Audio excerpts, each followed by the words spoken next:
What's up, big baller shot callers? Welcome from the Good Film Sports Talk Show. I'm Big Ken and joined by my co-host Brandon. It's been a while, Brandon. Welcome back to the show, brother. How you doing? I'm good, man. Thank you. It's good to be back. I'm excited to be back. It's been a long time, but work's had me away, and I can. I'm back now. Yeah, I'm glad you're back. I'm glad you could do this. This show with me today. So, folks, what we got in store for you is we got two or three topics we're going to talk about today.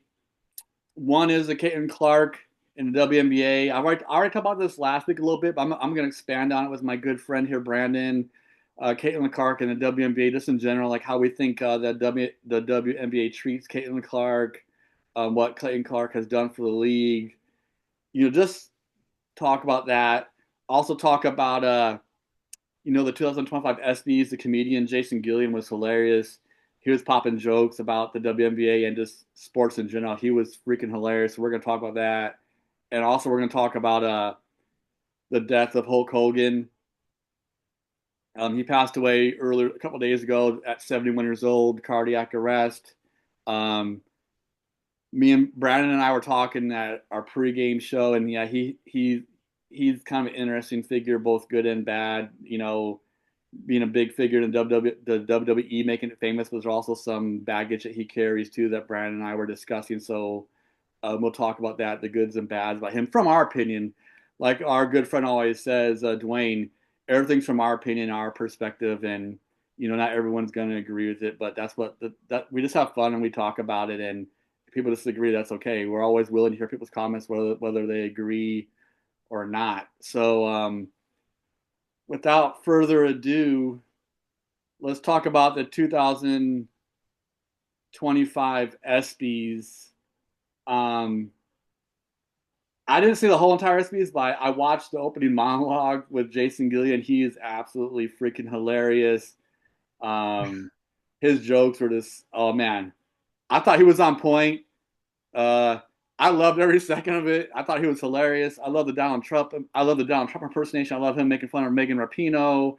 I love him, making fun of the WNBA, saying, "Oh, something to the effect of where, like, only reason why he knew the players because that was his cousin's girlfriend or something." So he said something to that effect about some girl. That was just funny. Uh, the Yeah, Caitlin Clark comment, like, "Oh, when Caitlin Clark retires, she's gonna work at a Waffle House and still get in a fight with black chicks." That was freaking funny.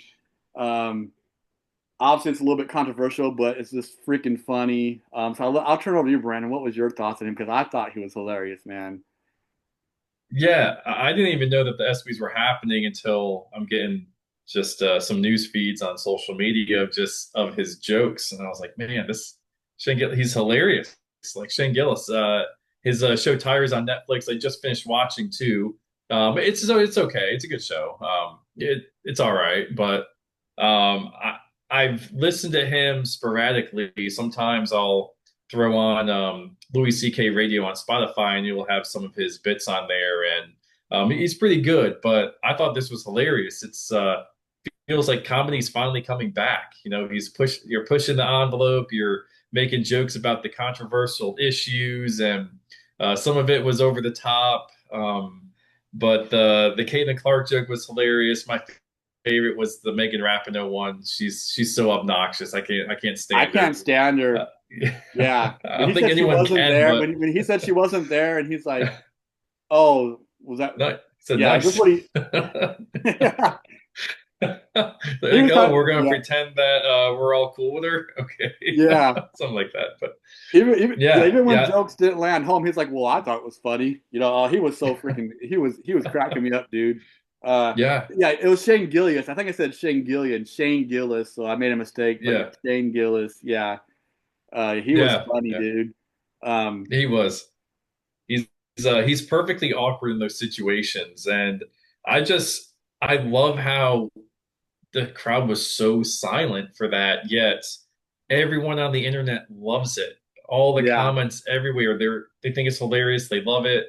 But the guy's not scared to get canceled, and it's just sad that these people can't joke, they can't laugh, and all these athletes getting just intense media training on how to act in public. They're just turning them into robots now. Yeah, It's especially Hollywood. Hollywood's been that way, but it's just starting to get into the sports world now. yeah. You could tell Diana Taurasi didn't like one of his jokes, but I'm not a big fan of Diana Taurasi. But we'll talk about more of that later when we get into the Caitlin Clark. Yeah. But I'm not a. I mean, Yeah. Diana Taurasi has done a lot for the WNBA. She's won 5 or 6 gold medals. She's done a lot for women's basketball. But I'm not a big fan of her attitude and just the fact that she didn't like some of his jokes is kind of par for the course. What you're talking about. Of course, she doesn't like it because Yeah. she's obnoxious. And the funny thing about her is like, yeah, you can talk all that shit and talk all that trash, but when someone's joking around, you don't like it. So to me, it's kind of par for the Yeah, course. It's typical Diana Taurasi and just people, yeah, the sporting world right now. Like, yeah, don't be so uh, sensitive, man. So I wouldn't say Diana Taurasi's done a lot for women's basketball. She's just been fairly good at it, good enough at it. That's about yeah, it. well, it's just because she's considered the goat. She has like 6 gold Yeah. medals now. But Yeah. yeah, but her Yeah. attitude's questionable. Yeah, she's very obnoxious and yeah, I don't like. I'm not a big fan of her attitude. That's for freaking sure. But some people just like her. The WNBA likes her. Put it that way. Um, Yeah. They like her. um, Yeah. I think my lighting keeps on changing when I move around. So hopefully, folks, you can see me okay. I guess let's get into the WNBA since we're bringing up Diana Taurasi. Yeah. And Um, the Caitlin Clark jokes. Yeah. We can the jump into Caitlin that. Clark jokes, Yeah. fighting black chicks at a Waffle House in retirement. Yeah. Uh, yeah. Um, okay. Last show I talked about, and I might be repeating myself again, but it's still worth mentioning the Caitlin Clark effect. They seem to be the WNBA, in my opinion, seems to be so offended by the Caitlin Clark effect, but um, I think it's a real thing because I talked about this last show. In the 2023 WNBA All Star Game had a 305% increase in viewership, had over 3 million viewers. This year it had 4 million viewers, so it went up another million. Um, so I mean, she's not the only good player, obviously, but she's, the player that's kind of like brought the WNBA into the limelight. And for whatever reason, the WNBA women are just so jealous of that. But yet they've been wanting this for like since they got created in the mid to late '90s. They've been wanting this, and that's what I don't understand about them. Like you've wanted this for the past 25 years. You kind of have your chance, and like in my opinion, like their views are going up, which is good. Yep. Even though their views are going up, it could be even better. But they're kind of like squandering it themselves. Like yes, you're growing, but you could have grown by even more. Is what I'm saying. If you just like would just get on the Caitlin Clark train.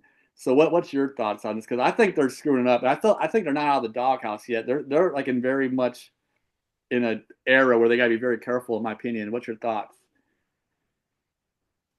It,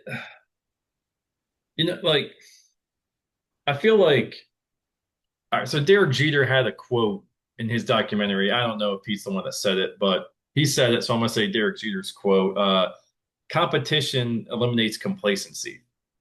And ever since Caitlin Clark came into the NBA, I'm getting these notifications on the Bleach Report that's saying WNBA fight or Caitlin Clark involved in skirmish, and you never would see that before.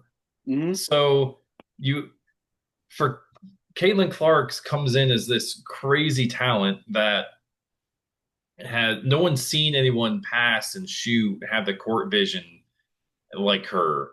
And everyone's talking about Caitlin Clark. She's selling out WNBA games. They had to move the Washington Mystic game to where the Wizards play because of the ticket demands for when the Mm-hmm. Fever came into town to play. And no one's doing that. The A lot of the viewership is going up because of the deal that they made with Amazon Prime for 10 years, I believe 200 million. Yeah. So there's more eyes on the product. Um, but and that's also Caitlin Clark's kind of coming into the league too. She's this, I believe, I don't know if she was a junior or senior in college when this happened, but Amazon made this deal right before she joined the league, right before Hmm. all the WNBA fights are happening and all the attention and more ESPN is talking about her more now. And I don't think ESPN's good at talking about the controversy. They're not good at covering the sport itself, I'm going to Yeah. say. And that goes for every sport as far as ESPN goes. But Caitlin Clark's just this polarizing figure. She's already, I'm not going to say maybe not greatest women's basketball player ever, but she's on track to be that. But she's already the greatest WNBA player of all time because she's selling out merchandise and she's selling out arenas and she's getting people to talk about the product that's never been done before. And even Sophie Cunningham standing up for her after they're just letting what was the Chicago Sky? They're just letting them beat the crap out of Caitlin all game and take these cheap shots. And Yeah. Sophie Cunningham's merchandise sells out the day after she stands up and gives him a hard foul Yeah. on the one that Absolutely. threw Clark the cheap shot. So you've got someone that's getting eyes on your product. Now that's a good enough thing that you would want as a WNBA player, you think, because she's going to be making you more money. You're going to start getting endorsement deals because more eyes are on the product. You're getting more talk. So now you're going to have these sponsors saying, "Hey, not just Angel Reese, but whoever one of her teammates is." And to be honest, like the Shane Gillis joke saying Brittany Wicks, four-time WNBA All-Star player.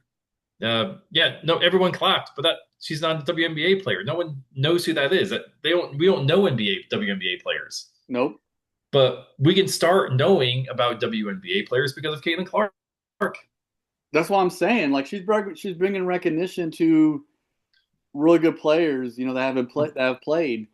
You know, like she's and Caitlin Clark has always been humble, and she's recognized all the players in the past, like people who didn't get recognized, like Lisa Leslie and Mm.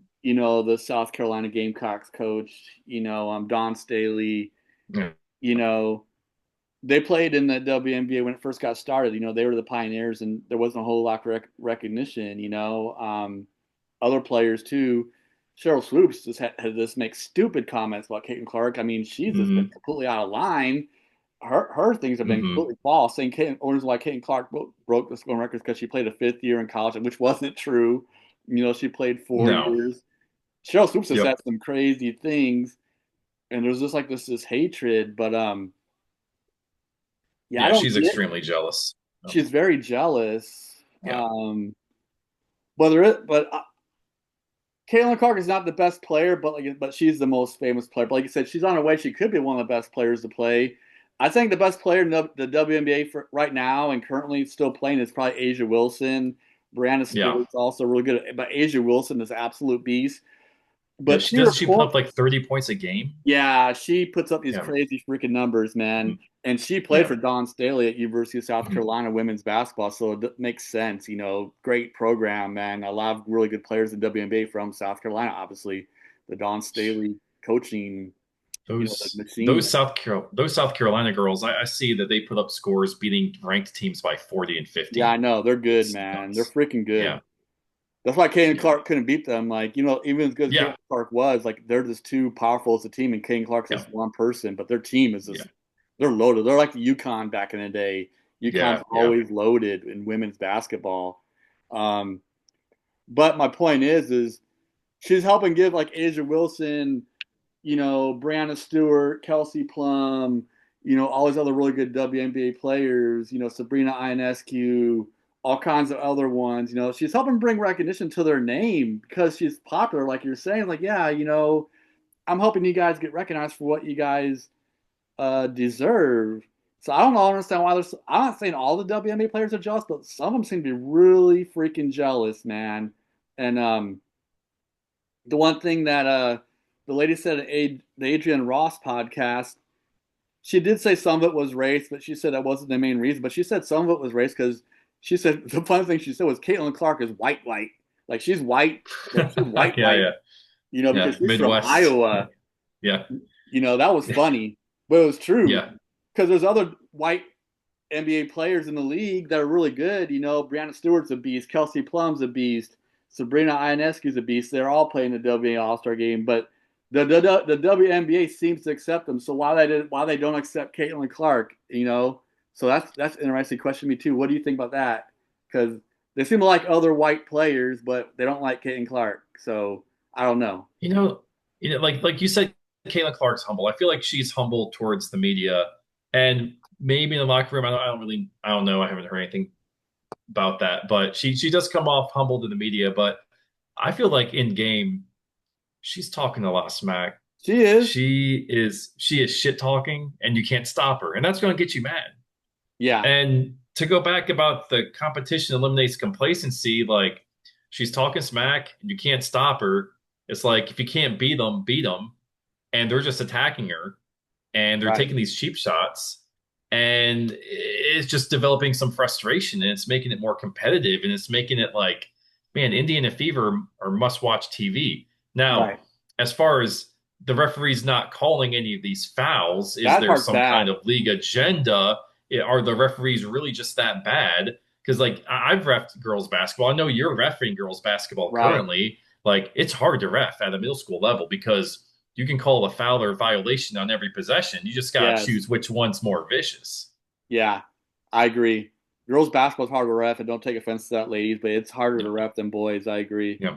It's It, hard. it's it the middle school girls have not developed the coordination levels that Yes. They're not at the the same like level. You're absolutely and right. middle school boys aren't really coordinated either. So there's a lot that you can call there, but Yeah, some but of they're a it's little bit just faster and they're a little so bit more spread yeah, out.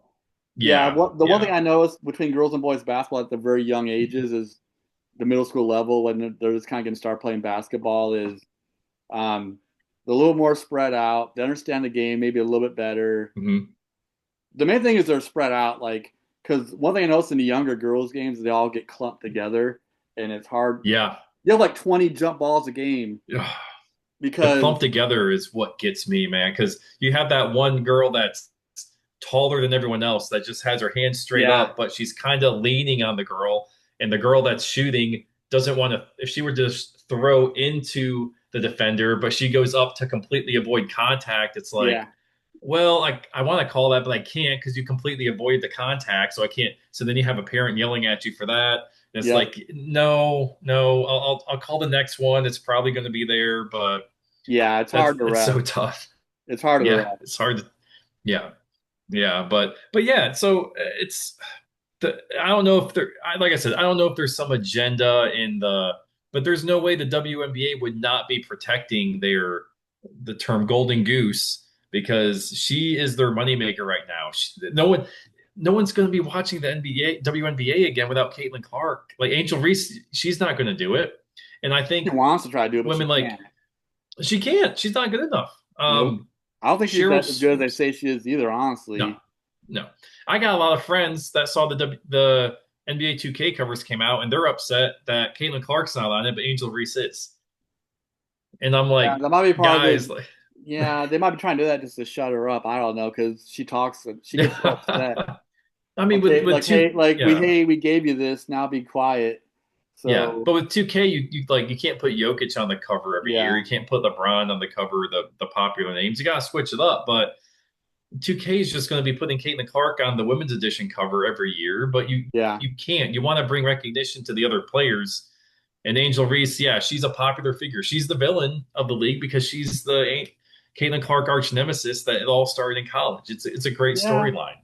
It is a good storyline, and in Angel Reese's defense, I've been talking about the last show. She does do some good things, but in her defense, they play two different positions, so the skill sets are completely different. But even though the positions are completely different, from her being down low in the post and Caitlin Clark being a perimeter player, shooting threes, Mhm. driving to the basket, dishing off assist, you know, I still Angel Reese is a great rebounder. That's her greatest strength, and she's a hustler. That's her number one. But her shots are all unorthodox. That's why I think Caitlin Clark's skill level, Mhm. they play two different positions. I think Caitlin Clark's skill level is like through the roof compared to her, Yeah. but because, you know, Angel Reese shoots the same percent and she shoots inside shot, and Caitlin Clark is shooting logo threes. Yep. So Yep. that's the thing with Angel Reese. Like your shooting percentage should be a lot higher than what Caitlin Clark's is, man, because you're down low. Obviously, you can't make all of them because you are playing. She is kind of undersized a little bit. You are playing against bigger defenders, and you can't make all of them. because they are putting a lot of pressure on you. So I don't expect her to be shooting like lights out, but you know, she should be shooting higher than what she is for being a post player, in my opinion. And I still can't go over her layup looking all funky, man. Like Yeah. I don't know why her coaches in middle school didn't teach her how to shoot a proper layup. Like all these coaches had all this time to teach her the fundamentals of the game, and why didn't any of her coaches like show her? But I just can't get over that. You Yeah. know, especially like in junior high and high school, that's what coaches are all about. It's usually about fundamentals, like, hey, you're learning the game, especially junior high. We're talking about junior high boys and girls. I just like when you're learning fundamentals. So I don't get it. But Yeah. um anyways, I think Angel Reese, like, she wants to be popular so bad. This is where you mentioned earlier, Caitlin Clark is really good at the media and kind of really professional on the media, but then she talks a lot of shit during the game, which is true. Yeah. She's not innocent by any means. But Angel Reese just talks too much, in my opinion, on the media, and that's what gets her in a lot of trouble. And she wants to be popular so bad because you can tell Angel Reese is all about the clicks. She's like, Yeah. Yeah. she wants clicks. You know, Yeah. it's Yeah. kind of She like she Oregon. doesn't. What's Yeah, that? it doesn't seem like she put in so much work into her game in the off season. She's Nope. just enjoying her life right now. Yeah, and NBA players have made comments about that. I think like Michael Jordan said, "Hey, if I think Michael Jordan said something like to the effect of, if Angel Reese put as much time into her game as she does social media, she'd be a lot better of a player." Yeah, yeah. I think She's that's true. she's got some size and length, man. She can have a She is deadly drop athletic. step. Yeah. Yeah, she is athletic. There's no doubt about it. She could be better than what she is. Um, She doesn't have a post move that she can put together to memory. It's no. just throwing elbows and throwing it up Yeah, like so her uncoordinated, off skills are balance, not very good. uncoordinated. Yeah, she has to like try to Yeah. just like overpower you. Yeah, she has no finesse to her game. No, Um, no. yeah, you kind of need both. You need the power playing down low, but you also need sometimes finesse sometimes too to kind of get your shot to go in and work around bigger defenders. Like you can't always overpower them Yeah. because they're bigger than you, man. You know, Yeah. Yeah. so you're not gonna overpower all of them. You gotta have some finesse, man. You gotta make the ball go in the hoop. That's how Hakeem had to get around Shaq. Yep, yep, finesse, man. Beautiful fadeaway jump shots, and of course, Kareem Abdul-Jabbar, the famous sky Yeah. hook, and just finesse to Yeah. your game, Ewing, man. Make unstoppable shots. guys Put like that in your Ewing and repertoire. David Robinson too. They had both art in the arsenal. They could Yeah, finesse. They had the mid range. They could drive. They could powerful enough to drive through you too. But yeah, you got to be able to do it all. She's got one move, and it's I'm gonna shoot through you and then yep, grab my rebound and see if it goes in next time. yeah. That's what she does. But she does hustle. I give her that. That's why I said last show. She is a Yeah, hustler. I think she does try to make. I think she does everything she can to try to have her team win games. But she just wants to be popular so bad. And um, she was saying things like, "I made Caitlin Clark," and I talked about that last show. I was like, "Bull." I was like, "No, you did not." Um, if anything, Caitlin Clark is helping make you because yes, she got famous for the whole ring thing, and that's what created the rivalry. So yes, she did add some drama and she did add some attention to this rivalry. So yes, Angel Reese did help start the rivalry. So I give her credit for that when she pointed at her finger saying, "I won the ring, you didn't," because she was trying to get back at the game before. And like I guess Caitlin Clark kind of did that to South Carolina to a different teammate or a different SEC team. So hmm but Caitlin Clark was famous before the championship game against LSU. That's my point. Caitlin Clark was famous the whole entire year before that, shooting these logo threes. You know, yeah, so that was my point. Like Caitlin Clark was already famous. It's just the popularity got bigger when the Angel Reese did this. But she was already famous. And yeah, then yeah, her senior season, they had the rematch in the Elite Eight, and Caitlin Clark got her revenge against Angel Reese. Of course, that was a very well watched game, well televised game. Everyone wanted to see that. So Injuries does deserve some credit for that, but Caitlin Clark was already famous, and yeah, she just seems to be really annoyed that Caitlin Clark is getting recognition and she's not. She seems to be really pissed off yeah, about that, in my opinion. yeah. And that goes That's what she into cares about. That's yeah, why. Yeah, yeah, and that goes into more about the podcast that this lady made. Adrian Ross. She said there's multiple reasons why they don't like her. Some of it was race, even though not all of it's about race, but some of it was race. Not all players, but some of it was. Um, because she said the white thing. You know, it, Yeah. some of it's just pure jealousy. She mentioned multiple things. I think the biggest thing she mentions number one, that's why I said Diana Taurasi earlier. She said when Diana Taurasi kind of made the quote unquote, what she said in her show was uh, the whistle call or the dog call, like when she came on and she said, hey, it's easy for you to do this against a bunch of 18-year-olds, but you're playing against a bunch of grown ass women, blah, blah, blah, blah. Don Trossi wasn't completely wrong because she's right. Yes, you are playing against the best women in the league, and you're not going to have as big an advantage against you that you are against 18-year-olds. But that lady was saying that was a dog call. That was a dog call saying, hey, we're not going to let her do her thing, and the WNBA players wanted to back up Diana Taurasi, quote unquote, being their goat.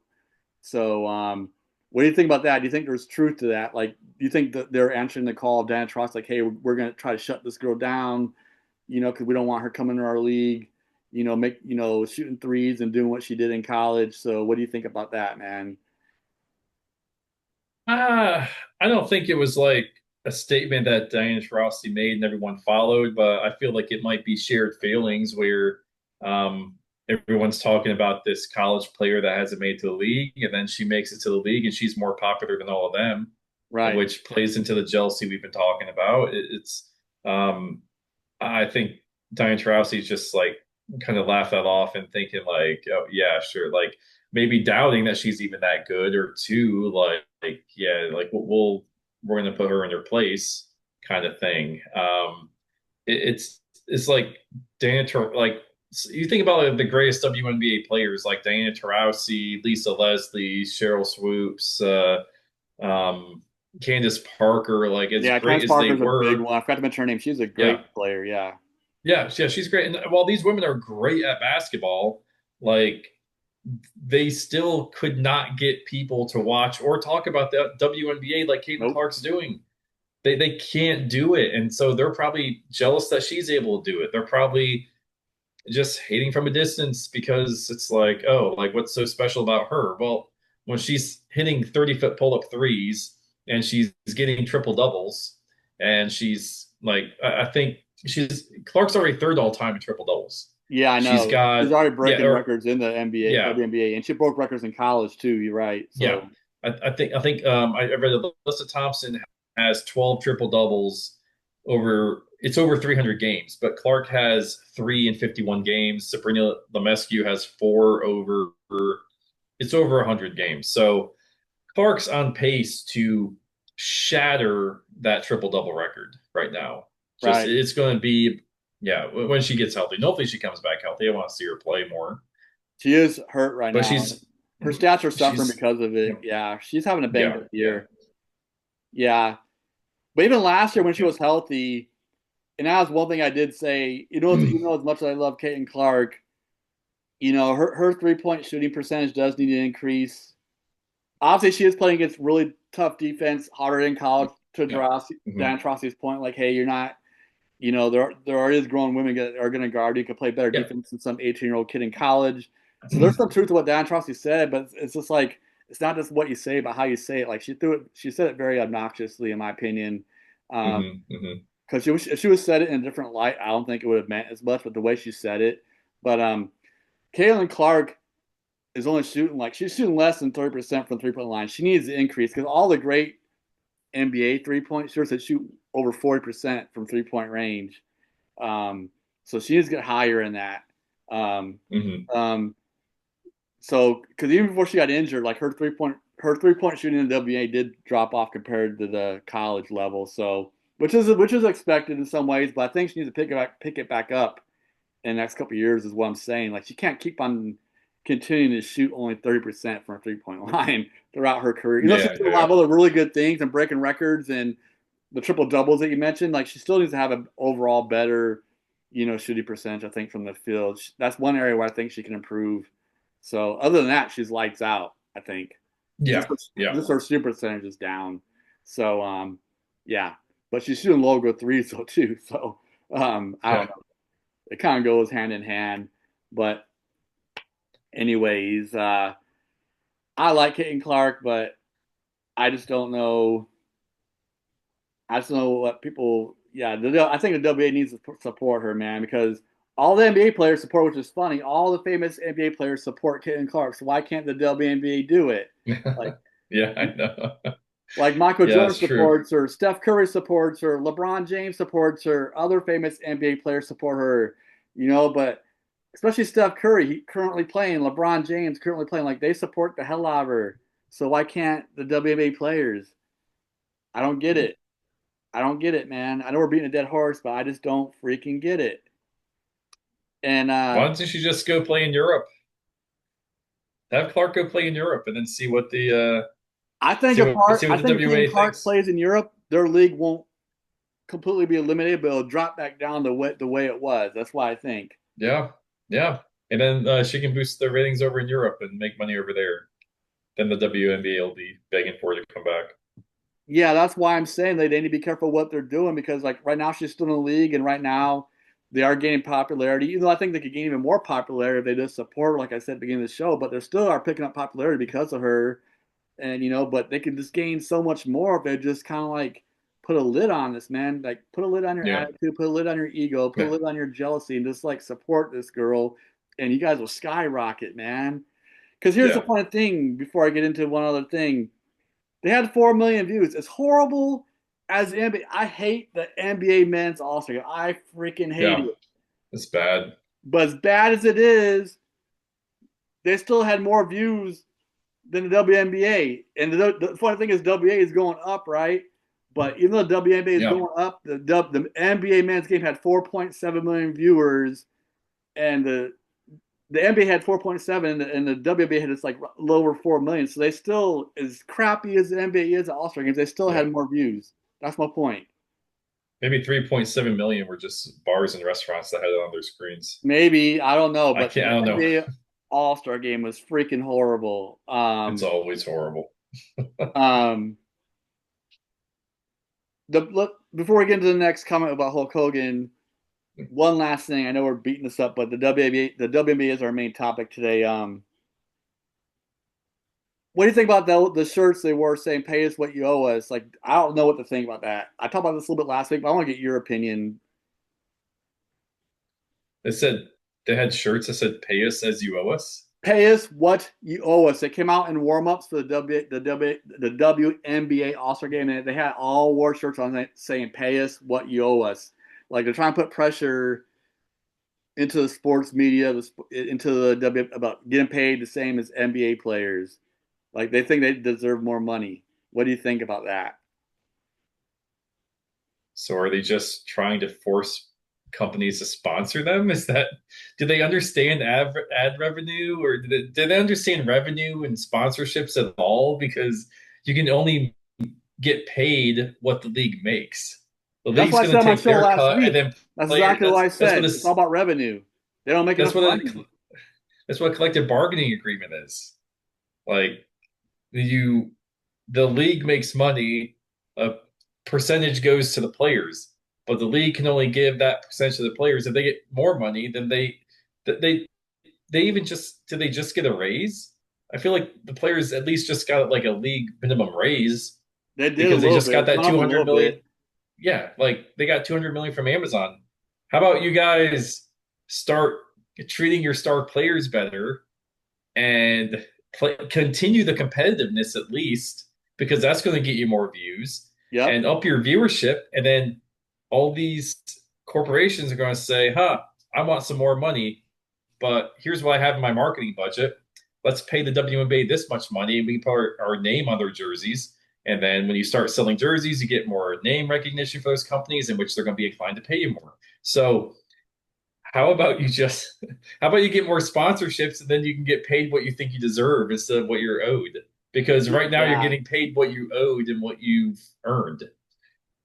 There are always some people that would say, I don't think it's true. There are probably some people that would say the reason why they're not getting sponsorships is because they're women, but I don't believe that. Like, it's like it's a man's world still kind of thing. Like, they're just so focused on men's sports compared to women's sports, which there might be some truth to that, but um, at the end of the day, at the end of the day, though, they have to make they have to make the revenue, man. They got to make their league popular. They got to make people want to Yes. watch it more.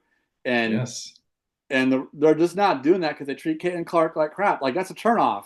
Like like everyone's saying like, what's wrong with these women, man? Like they have their freaking cash cow and look what they're doing. Like I think it's a turnoff for guys. It's a turnoff for like a middle-aged white guy. I'm like that's a turnoff. Like you know, Yeah. yeah, it's a big turnoff. Like why should I support them? Because they're treating her like crap. Why would I watch it more? Yeah. Why would I give more money into it? You know? The WNBA doesn't even have much of a marketing budget themselves because they're mooching their advertising time off NBA games Yep. and off channels like Amazon Prime. You're going to see advertisement for a game on Prime. Like that's free ad space for you because it's already on the channel that is paying you. They're just promoting their own viewership, in which they're going to try and get viewers up for that. Yep. This isn't like WNBA doesn't pay for advertising from what I can see because every WNBA advertisement I've ever seen is during an NBA game Yep. or during a sports show, like something on maybe on FS1 or ESPN, not even Yeah, yeah. FS1, but During other ESPN sports or shows, Amazon yeah. Prime. Or when It's their they own don't. games are Yeah. on, there's a lot of their ads come on, you know. Um, Yeah. It's yeah, like when the women's national team for soccer would demand equal pay, and yeah, they're winning, they're but really like good. Yeah, yeah. they were, yeah, but look at their attendance, like They just can't. People the still want to support it as much, whatever the case no, may be. They just don't. Um, no, and that's kind of what I said last show. And I don't want to offend, any women out there because I support women's sports. And like I said in the beginning of my last show that I did solo by myself, I said I'm all about equal pay for men, women. I don't care what your race is. I don't care what your religion is. If you can do the job, you deserve to get paid. Like in the regular world, like in my job as facilitator, if a woman could do it just as good as me, she deserves to get as much money as me, if not more. But that's what I was trying to say. So I support that 1,000%. But for whatever reason, in the sporting world, it's just not the same with men and women. I don't want women to get offended, but I think that's just the truth. People seem to get more hyped up for a guy's game compared to a woman's game. I don't know what it is. Maybe we need to change our mindsets, but to me, like the hype just isn't there. Like the intensity just isn't there. Um, and even the WNBA women, they play some good basketball. I still think the NBA games are more exciting. Even though the NBA is going down, I still think the NBA's games are more exciting. I think college men's basketball is more exciting than the WNBA. I also get the hype level. Even in local sports here, it's nothing against women, but like I think a high school varsity boys basketball game has more hype than the girls, and that's nothing against the women. But I think there's just a different excitement level for whatever reason it is. The excitement level is just higher in boys sports. I don't know why, but this is. So, you got any thoughts on that before we switch over to Hulk Hogan? I mean, I don't know how to change um, it. I just don't know how. I guess there is a different art or like aura to it, but it's I don't know, like the, there is definitely a different level of competitiveness and aggression. I mean, the like typically I would watch the women's soccer too, like during the World Cup, the women's national team. And while like, there's less theatrics as far as like trying to draw fouls or the guys are rolling out there on the ground, like crying for Yeah, foul, faking injury, and the women don't do that. But the women don't really seem to get in each other's face very often and get mad. It's straight focus competition, no complaining, but then you less complaining, but then you see the guys out there and you get all those theatrics, but it is a faster pace. I would say just trying to compare those two of what I've spent time watching, but the I guys are mean, just a little bit faster. I agree in all yeah, sports. It seems like in general, they're just a little bit quicker and a little bit more athletic. yeah, Basketball, they can jump a lot higher. They can dunk easily. A few girls can yeah, dunk, but very little. A yeah, few can, but hmm but guys could just jump out of the gym at those levels in D1 yeah, basketball, NBA. Those guys are just freaking phenomenal yeah. athletes, and that's what kind of brings the excitement. I think it's like this scene with like, damn, like holy, Mm, like wow, you know. yeah. And I agree with what you said though. The NBA is getting NBA is getting awful. I can't even watch it anymore. Yeah, and the WNBA has a chance to do something with that too, It but they does. need to get their It heads does. right. I don't. Like even as a Knicks fan, I didn't even care. I didn't care to watch it. The NBA is so bad, but Yeah, and I'm in the division like the men's college. I love some college basketball. I love That's so much my better. bread and butter is college basketball. I agree. It's a lot better than the NBA or WNBA in my Um, opinion. Men's yeah, college basketball to me is where it's at. D1 college yeah, basketball. yeah, Um, absolutely. all right, well we beat that up for a long time, but it was well worth it.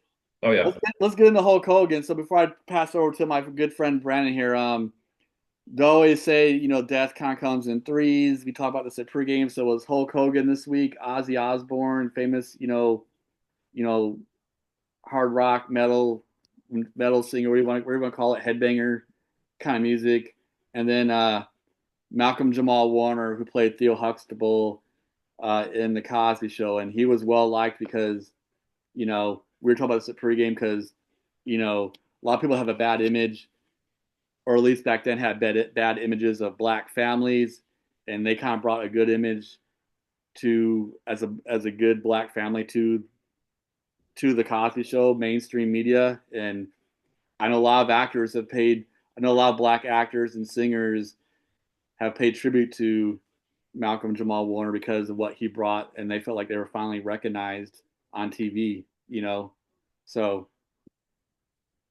I hope all of them, prayers to their friends and family. Our prayers are with you for all three of these people. You know, um, I watched the Cosby Show a lot when I was a kid. I never really got into Ozzy Osbourne because that wasn't my kind of music. But I know he was crazy. He was really wildly known for being really crazy and doing all kinds of crazy crap. But he had some good songs. Talented musician. Because he had like him and his wife had that show, right? They had some kind It of was the show. Osbournes. Yeah, the Osbournes, right?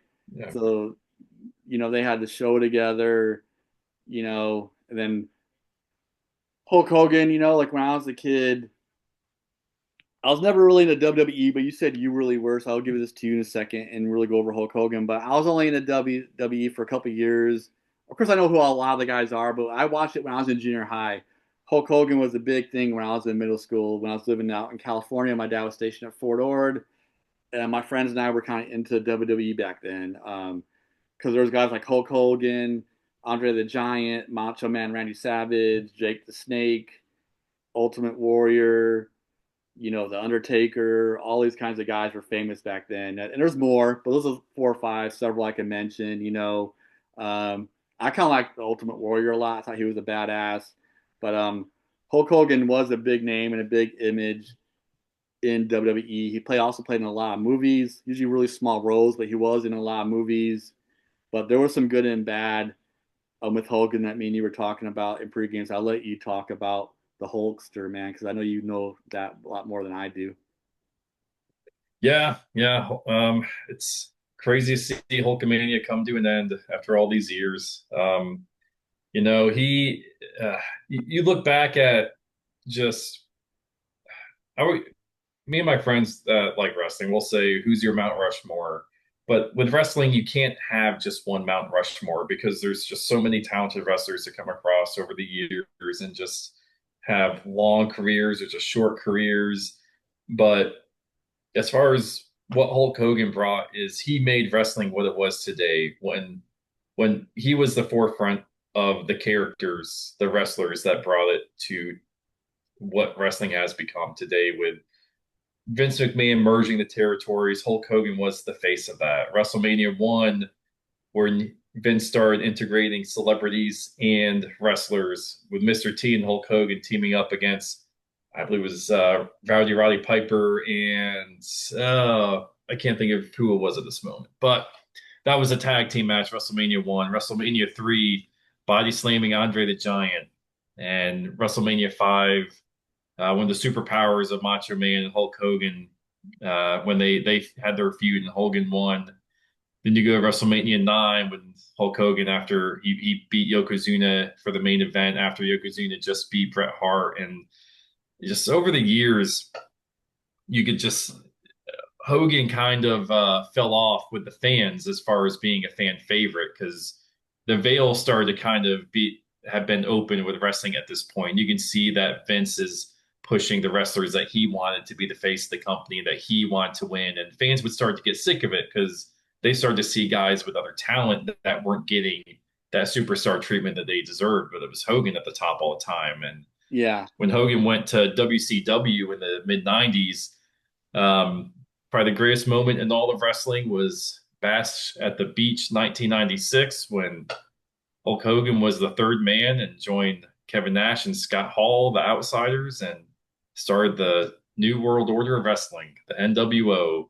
And all the super wrestling fans for all those years finally got to see Hulk Hogan make his heel turn and become the bad guy, in which that started the Monday Night Wars era and uh, started the Attitude Era for the WWF, in which it was wrestling at its best, and we'll never get back to that point again. But all the way up to 2001, WrestleMania 18, when Hogan and the NWO finally joined and had the main event against The Rock, and then the NWO died, unfortunately, that night, and Vince McMahon wanted to kill off the NWO, but Hogan was still there, and over the years, it's kind of the downfall of Hogan. It's just while we all remember Hulkamania and all the movies, the TV shows, and like when he helped Walker Texas Ranger save the rec center. Yeah, Yeah. great episode. Uh, Yeah. what we gonna remember him for? Because while I appreciate like no Hulk Hogan, not really my favorite, not really a super fan, but definitely love Hollywood Hogan and what he brought, his significance. Unfortunately, it's the racism and when with Brooke dating with Brooke's boyfriend, and he had his comments about that were on video, Yeah. and all wrestlers later said that when he made his apology to the wrestling locker room, his apology wasn't "I'm sorry for what I said." His apology went along the lines of, "Hey, you guys are all famous and under the microscope too. Try not to get caught." Oh, yeah. Um, So he never felt bad for what he said. He just gave him right. a warning, like, yeah, don't do what I Yeah. did. Yeah, but he didn't. Yeah. He didn't think what he did was wrong. Yeah, that's bad. Yeah. No. And over the years of like pre WrestleMania 2, when Jesse Ventura tried to unionize the wrestlers, Hogan denied that. And Hogan snitched to Vince that the body Ventura was starting a wrestling union. And nobody showed up to the meeting because they all got warned for it. And uh, later found out WrestleMania 3, Hulk Hogan made more than every other wrestler combined on the roster. So, of course, Hogan wouldn't want to unionize it. And then over the years, you just hear about how he just protected his image and he continued the selfishness of those patterns of, I'm going to win this match. I'm going to be on top. And it was all his influence. And really, Bill Goldberg and The Rock were really the only two people at WrestleMania 18 that I can think of when he actually said, "Yeah, I'll let them go over and beat me." It was really hard to convince him to let someone else win, and he really pushed his weight to make sure he was at the top and stay at the top, and really held back a lot of careers and potentially great moments of other wrestlers getting their shine. Um, and then Yeah, he had an ego. He had a complex. Yeah. huge, huge ego. You listen to a lot of documentaries, the Jim Cornette Experience podcast. If you were to just YouTube it, hilarious stories of these Hulk Hogan lies. Hmm. These lies that he made up are. He said that he wrestled 400 days in a year one time because he I didn't kept know going to there's Japan. that. He kept flying to Japan to wrestle, so he worked 400 days in a year. I was like, how did he pull that off? Yeah, Yeah. yeah. Okay. Lars Okay. Ulrich asked him to Interesting. be to play bass for Metallica. Yeah, many stories of just insane lies that Hulk Hogan's made over the Yeah, years, he had to and keep himself popular. Yeah, he had an yeah, ego, man. He had to be on top, like he said. Like he had to make up yeah, lies to kind of keep his image going. Like he had a huge freaking ego, man. That's crazy. yeah, yeah. He did. But as funny as the lies were, and then the political issues, where he went to the Trump rally and he did Hulkamania at the Trump rally during the elections this year. His last appearance on wrestling was the introduction for Monday Night Raw on Netflix for the first time, and they were in Los Angeles, a blue state, and this was not long after he went out there. And this is when the fans have already known how he was over the years. And Yeah. he got this after the Vince documentary, which did not make him look good. And it was after the Trump rally. He got booed out of the arena so bad that they canceled the rest of his showings that he was supposed to be at other events in the future.